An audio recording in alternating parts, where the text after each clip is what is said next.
Hey everybody, welcome back to the Live Ultralight Podcast powered by Outdoor Vitals. Today we have another Ask OV podcast episode, which is basically just a Q&A with myself and our lead designer Brigham here.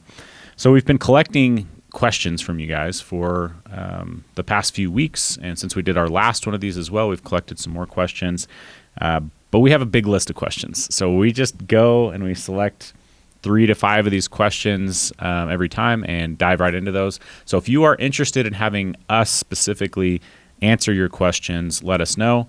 I do want to maybe throw in one caveat. I think it's always fun for people to talk about designing products and throw in like a bunch of ideas for new product design.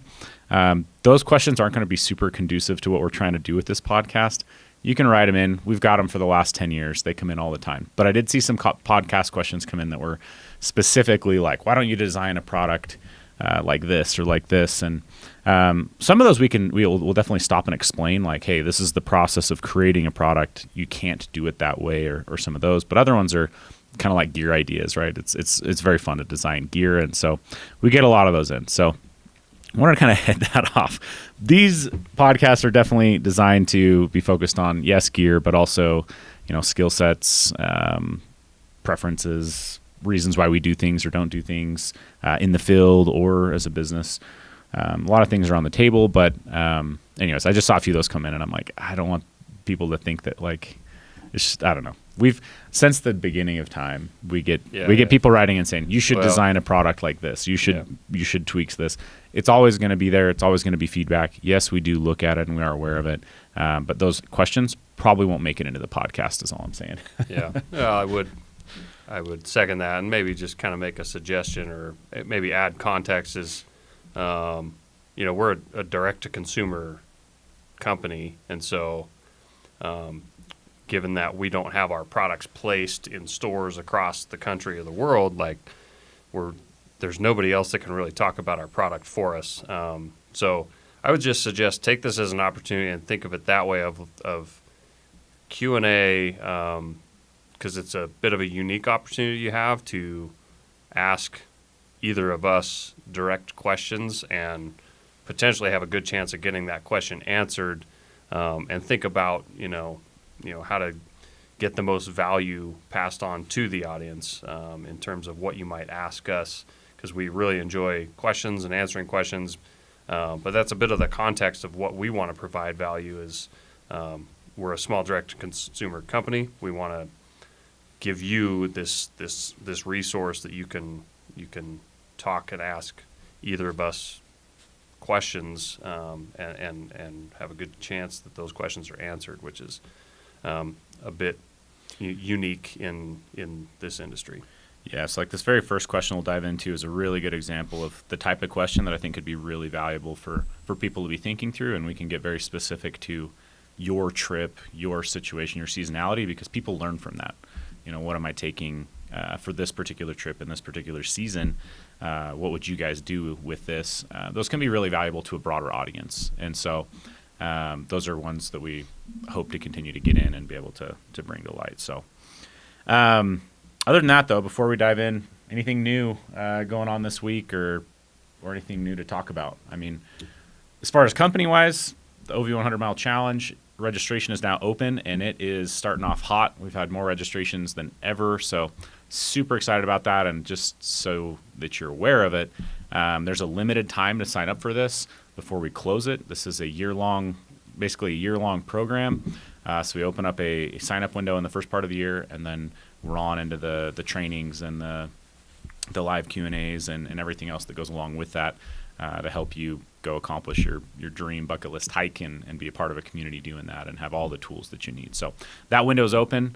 Super excited to see how many people have already signed up. Definitely trending to just like every year, grow. We've grown this every single year. We have tons of people that come back and do it year after year. So if you've already signed up, thank you very much. I'm really looking forward to this year. And if you haven't, go do it. Again, this is a program we're not looking to make any money on. We actually give away well over $100 worth of physical product, and the sign up is like 60 something bucks. So we really do it because it aligns with our goals of getting people into the vital outdoors. So go check it out. It could be the best thing you do this year, and I'm probably going to do another podcast about doing big challenging hikes or setting big challenging goals and the benefits that I think that exist from doing those. But I'll save that for a different podcast. Other than that, around the office, we do have some guys up in Salt Lake City right now at a show. We'll be heading up there tomorrow. We've got a trip coming at the end of this month. We'll go backpack into kind of a desert wilderness on the outskirts of the Grand Canyon. Definitely looking forward to doing that one. It's an area I've wanted to get into for a long time. But what else? Anything else new for you, Brigham, right now? It's kind of the next few weeks for me, really. We've been doing a lot of work getting everything in for some product launches later this year. So we've got some stuff starting the production cycle, I guess you could say. But if you don't know, production cycle is a long cycle. So stay tuned for later in this year for some pretty cool products that I'm definitely excited about. But with that, then let's just dive right in. We do try to also keep these to about 30-minute episodes, so we'll do our best to not get onto massive tangents and really stay specific to what you guys want to hear from us. Of course, we love tangents, but we'll try to keep this, concise so that you guys know exactly what you're getting into when you start these podcasts. First question, we have a couple of questions really around Fastpacks, but wanted to start with this one. How many days of hiking is the Fastpack designed for? Really, it's kind of optimal window is like 2 to 3 nights tops. Like that is what it is designed to do. It's, of course, we can make a backpack that can handle many more nights. Anybody can do that. It's just a matter of volume, and the intent behind the Fastpack is something very light, nimble, and fast, whether you want to run with it or not. And so the characteristics of a pack that would hold more volume than that are detrimental to the goal of wanting a light, nimble pack that you can either run or hike swiftly with. So, 2 to 3 nights would be our intended use. Now, I will say we were at PCT Days last August, and a guy came along using the Skyline Fastpack on his thru hike of the PCT. And so we met him we were at the Oregon, Washington. So he'd already been through all of Washington. He was going southbound. Anyway, was really intrigued by that use case and impressed with his kit and that he was able to do that. So much so that I told him that when he finished his thru hike, I wanted to get his pack from him to kind of use as like a quote science, right? To see where the wear patterns were and see how it held up, because that was definitely outside its intended use case, and but it would be very valuable. And so Austin is his name, and he did. He ended up sending that back after I think 1,500 miles, because he said his through part of the Sierra, the weather was getting really bad and cold, and he needed to kind of bulk up his kit and needed a little bit bigger pack. But, Yeah, it was cool to see that pack.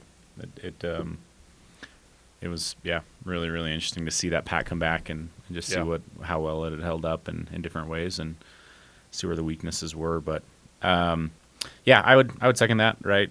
1 to 3 nights or 1 to 3 days, even, if you might want to say that. Like, for me personally, you'd have to be very, very intentional to get up to like 4 days, 3 nights with that pack, mainly because of food, right? But the biggest thing is, we're trying to move fast, move light with that pack, and so that's kind of the limitations we did ourselves. Plus, if you are using the pack the way that we kind of designed it for, which is to be moving swiftly, quickly, resupplies are pretty good options, every 60 to 100 miles, know. So, well, and I mean, don't leave out the conditions, right? Like, 2 to 3 days in very mild or warm conditions is much more doable when you only need a 40-degree quilt and, a really lightweight pad, and you probably won't even take a jacket because you're spending so much time moving that essentially you need 20 minutes to set up the tent, eat, and go to bed. those are kind of some of the conditions that influence stretching it that far. What you can really do with it. So yeah, from a capacity standpoint, for sure, you start layering in that colder weather gear, and it takes up space, right? Next question in terms of the Fastpack, can I dye the Fastpack? You're welcome to try. So just keep in mind this fabric has already been dyed at an industrial level, at a weaving and dyeing facility on a massive scale, and that dye is intended to be the end state color of the fabric. So how well whatever dye method one might choose to attempt is definitely an unknown, and we can't have any, just too unknown for us to say what will happen. I mean, yeah, you're very welcome to try and make an attempt at dyeing it or coloring it with a Sharpie or magic marker. Yeah, we've seen posts of people that will color it with markers. I saw one that looked like it was a full dye process, and it actually looked pretty good. I have no idea how they did it. I don't know where that post is now. I think it was in one of our Facebook groups. So you may be able to just go join our Facebook group and find it in there. It might have been a member, so it might have been in our member Facebook group. But I have seen someone do it. I have no idea the story behind it. But yeah, you can definitely try. And we've seen a lot of people also just make it a bag of artwork as well. Yeah. And how does that compare with say a CS40? Because someone could look at the CS40 also being white. Yeah. Also, I would say that's an unknown quantity. Couldn't tell you exactly what's going to happen. I would suspect that there's a possibility that they're going to take whatever dye or paint or marker differently. Whereas I feel like the Skyline is nylon, right? And the CS40 is mostly UHMWPE fiber, the yarns. So think of it, it's almost like one's Dyneema, one's nylon, and nylon dyes differently than polyester. So there might be a big difference there. Yeah, my thought would be that kind of the coatings on the CS40 would make it a little bit more challenging to dye. Not on the outside. Okay.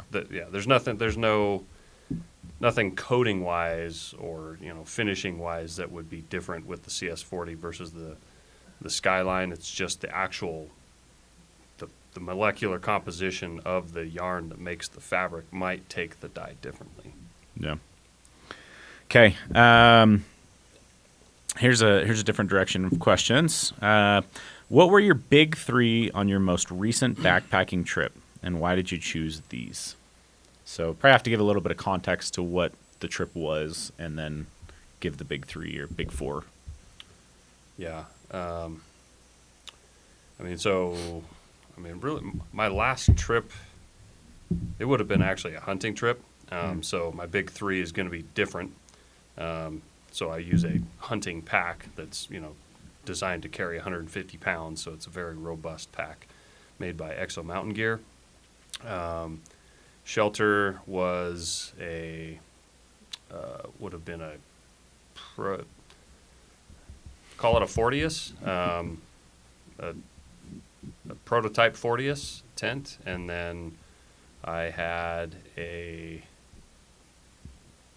prototype sleeping bag. So,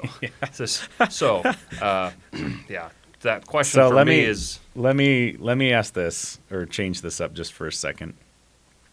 What would you take if you were in the same conditions and you were backpacking? Sure. Just like that is production model stuff. Yep. I would take a CS40. You were in snow. Snow, high temperatures of about 22, 23 degrees, low temperatures, single digits. Would have just been CS40, same tent, 40's tent, and then 15-degree top quilt. And Xtherm? And Xtherm, yeah. Xtherm sleeping pad, yeah. Thermarest Xtherm. So 15-degree quilt, is that what you said? 15-degree quilt. And what would you expect the overnight low to be? Single digits. Yeah. Yeah. So for context, to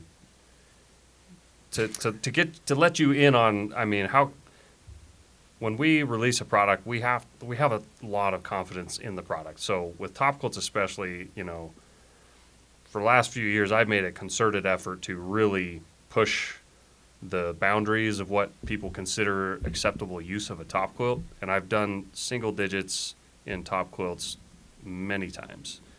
I've done mid-teens with a 30-degree top quilt very, very successfully and without any kind of cold issues. So,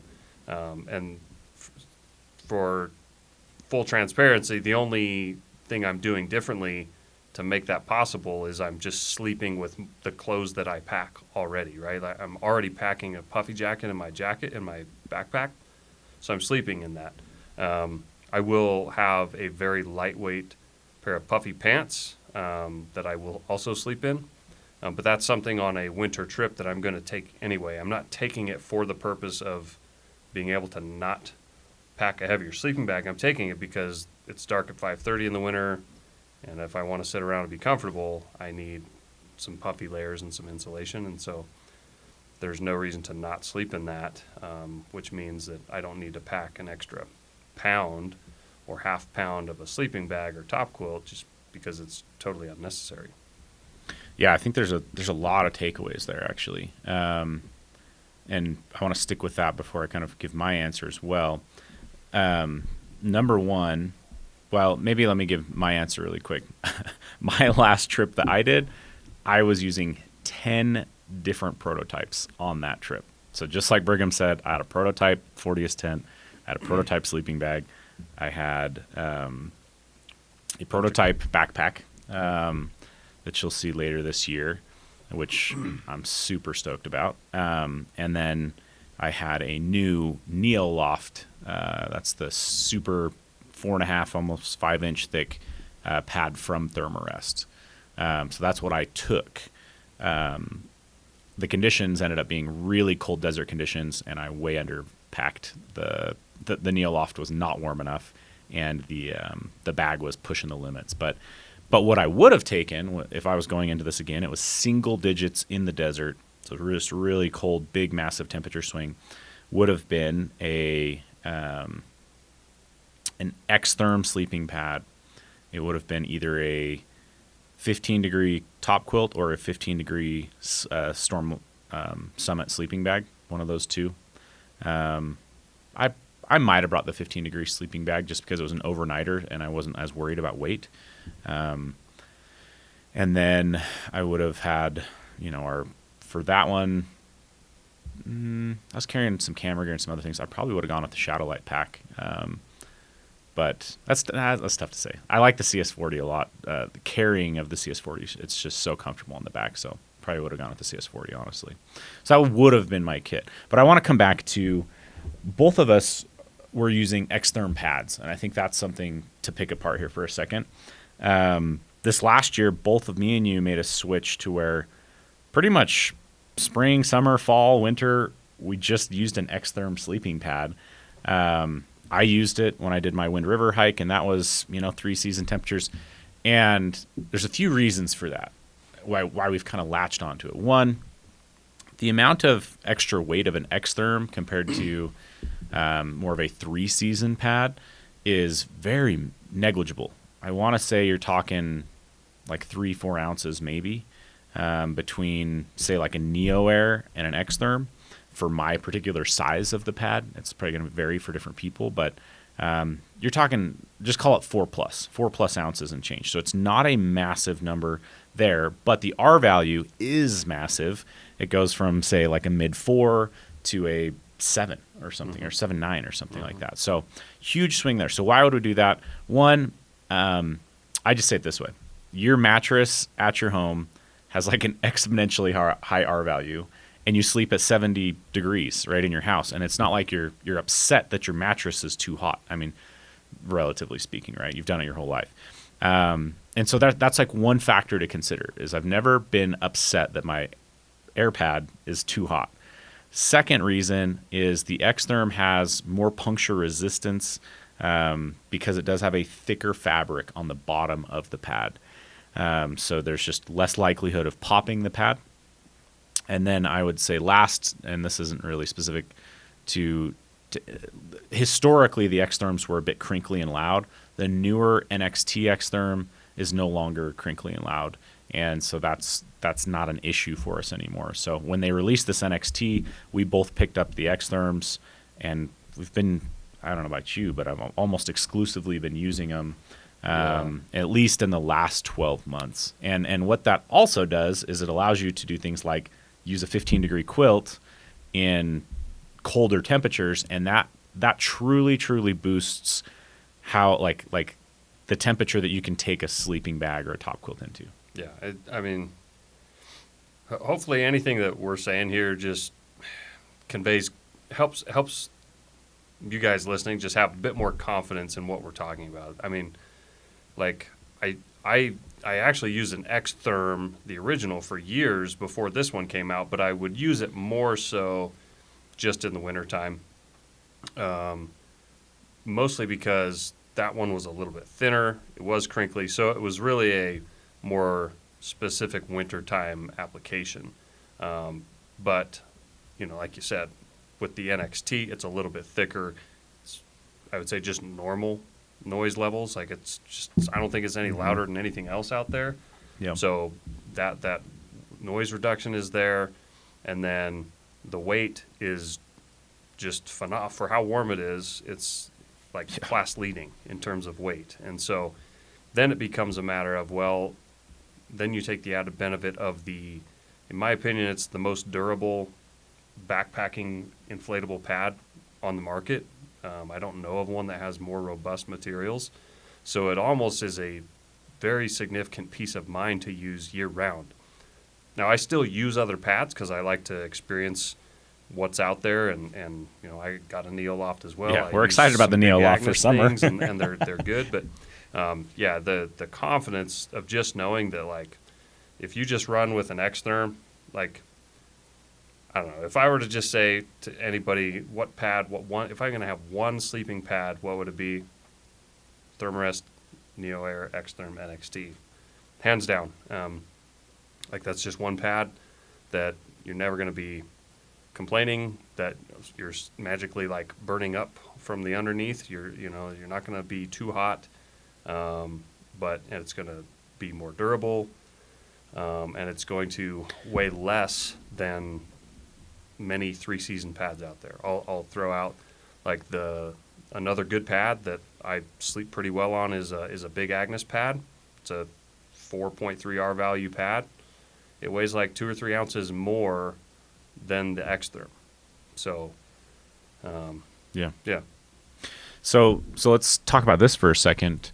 Let's talk about stretching kind of that range that you talked about using your top quilt in. A lot of people are looking, if they're looking to invest in something like a top quilt or a sleeping bag, it's a usually a sizable investment, and they're always kind of bouncing between temperature ratings. And I think it's hard when you like go to, say, even our website, that's like there's only a 15-degree swing between bags, and it's very easy to be like, well, I need a 30-degree bag, I need a 15-degree bag, and if I'm going to go colder than that, I need a 0-degree bag. So they do that, but then they also like, or they go at it and they look, what's the coldest temperatures I'm going to sleep in? I have to get one for that rating, and then I'll just have a really warm bag for everything else. But I would argue what we've experienced firsthand is that you can get a really big range out of a top quilt. So maybe talk a little bit about that, like the kind of range of temperatures that you've used top quilts in, and which top quilt that was. Yeah.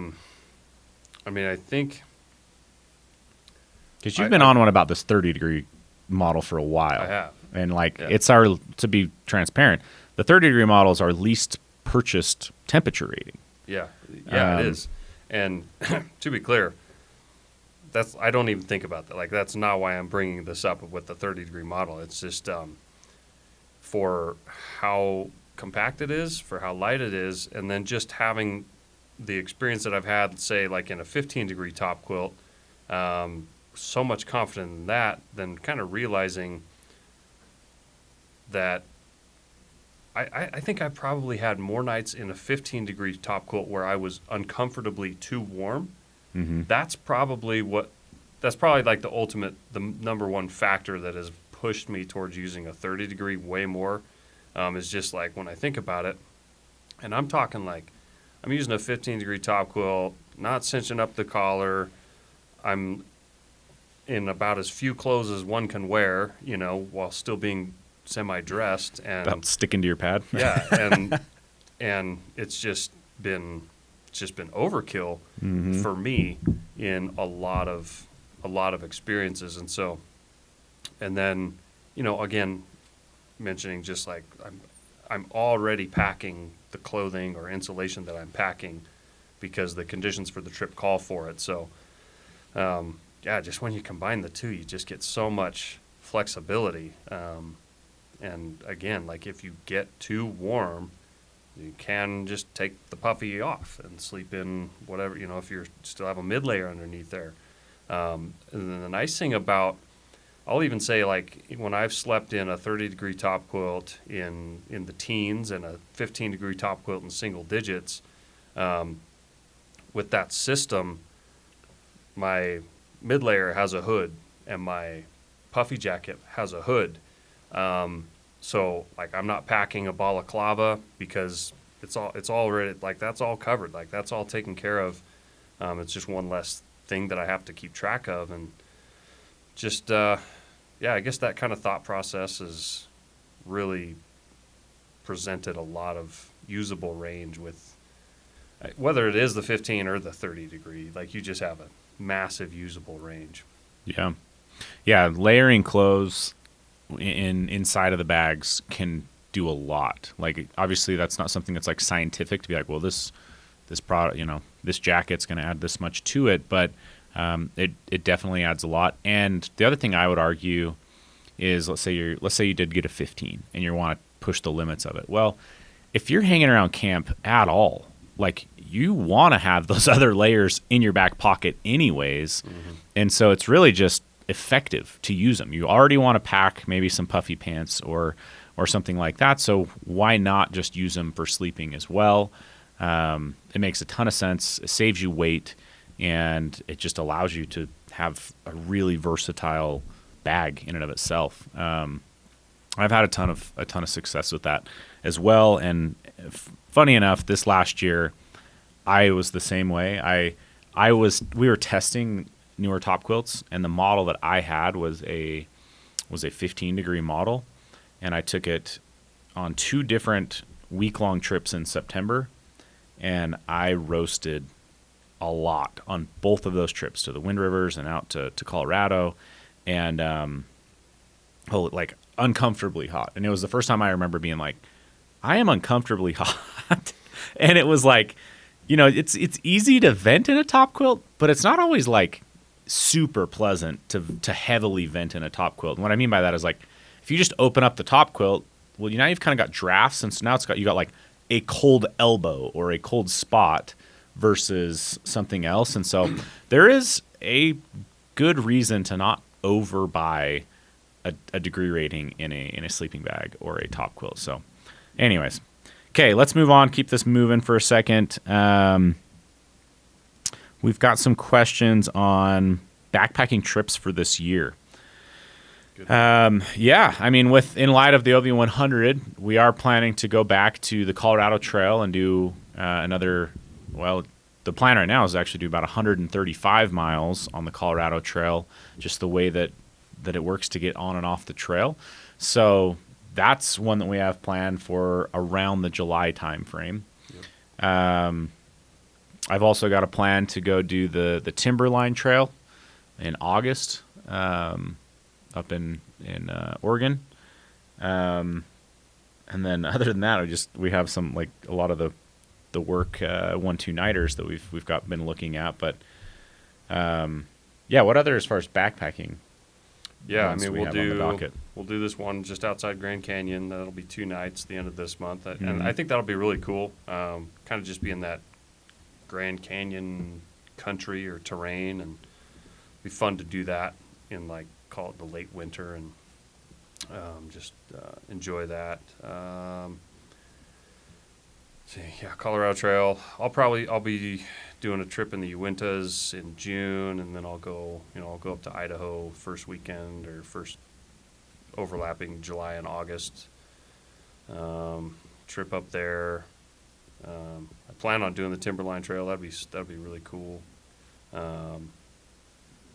Yeah, if I could squeeze one more trip into the Uintas, maybe September, I'll be pretty happy. Yeah. Yeah, I'll have some more trips come the fall, head back out to Prairie, Colorado, or we've been discussing heading to Montana as well. So we've got a few things. Biggest one though would be the Colorado Trail.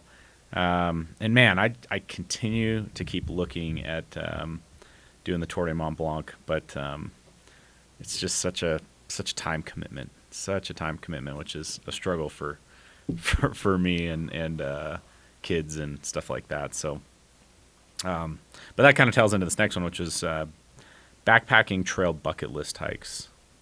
Any like, we're running up on time, but like one or two top ones that you think about going to do someday? So, I mean, I've talked to you about this one before. There's one up in, I think it's in Sweden. It's up in north of the Arctic Circle, but it's called like Kungsleden. It's the King's Way. It's just a big, long, maybe a couple 100 miles trail up there. That's a bucket list hike for me. I also would love to do. Bucket list is a strong term, man. It's a strong term. Well, that's like a real big bucket list. What's maybe like a half step from there? Something that like you might actually get done in the next 2-3 years. Any kind of like high route type, like there's a Wind River high route. I think that would be really cool. There's a loop in Sawtooths in Idaho that I really want to do. It's probably like, I don't know, 60% on trail, 40% kind of scrambling and off trail, and just really like that type of experience. Yeah, both of those would be. I would have a whole different respect for the Wind River high route after going through and kind of touching it a couple times on my last hike. That one would be really cool, though. Like, really, really cool. I would add one more to that I'm hoping that this year we go do the Timberline Trail in August, and maybe next year in August we go do the Wonderland Trail. Yeah. So that's a strong one. We're looking at being able to do that probably without permits, because that's like such a hassle to get pulled on a permit and have all that. So there's a way you can do it without a permit, where you just got to cover 30 plus miles a day, something in that range. And so I've looked at that a couple times. I was kind of hoping to do that this August, but it's going to work out better for us to do the Timberline Trail. So that's one other one on the to-do list. So, okay.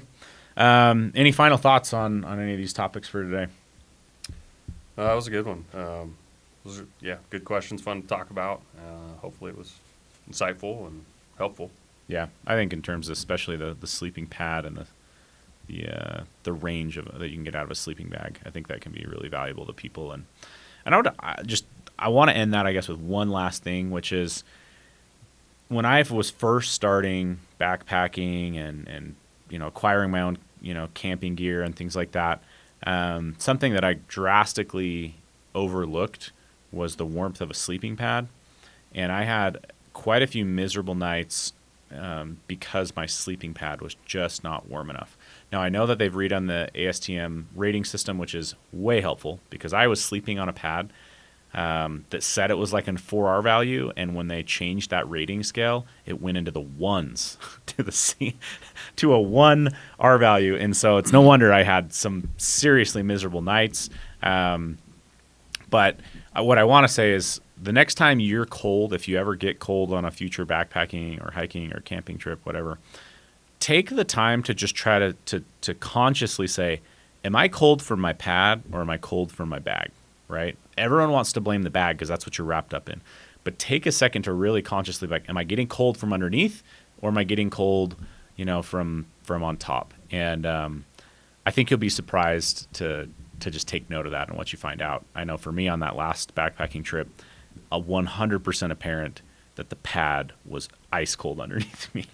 And so, anyways, but like historically, I don't know that I would have consciously took note of that, say 10 years ago. So I would just challenge you guys to consider that on future times if you ever butting up against the limit of being comfortable from staying warm. So real quick tip, like at home, discover on your own way to do it risk free is if you have like one of those at home inflatable mattresses, they're like 8 inches thick, right? They come in like twin size, queen size.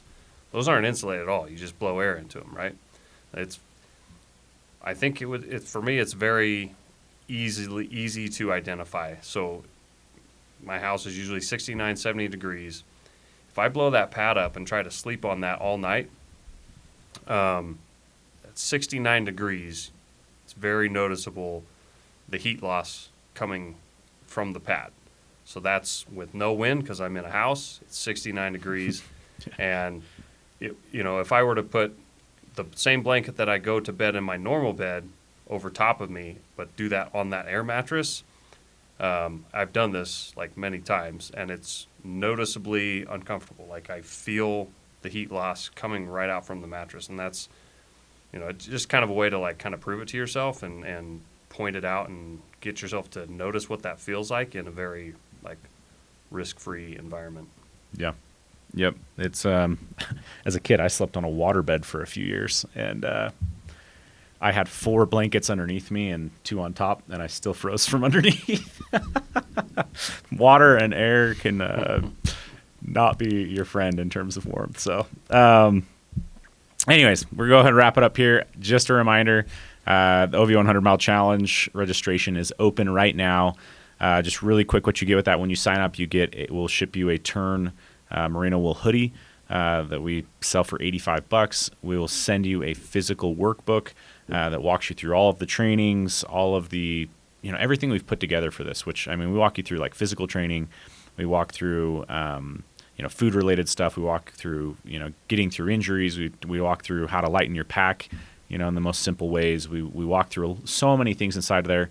So we'll ship you those, but then there's an accompanying video course. We do live Q&As. We have a Facebook group that's blowing up already with people just in there supporting each other, learning from each other, sharing, and just builds a lot of accountability. And so there's just so much there. And then if you guys actually do what you say you're going to do when you sign up and you go make a 100-mile hike happen, or you stack together a string of backpacking trips that add up to 100 miles, we will ship you a finisher shirt and pin, and I think there's something else in that comes with that. So that's everything you get with this. I promise you it's a tremendous, tremendous value.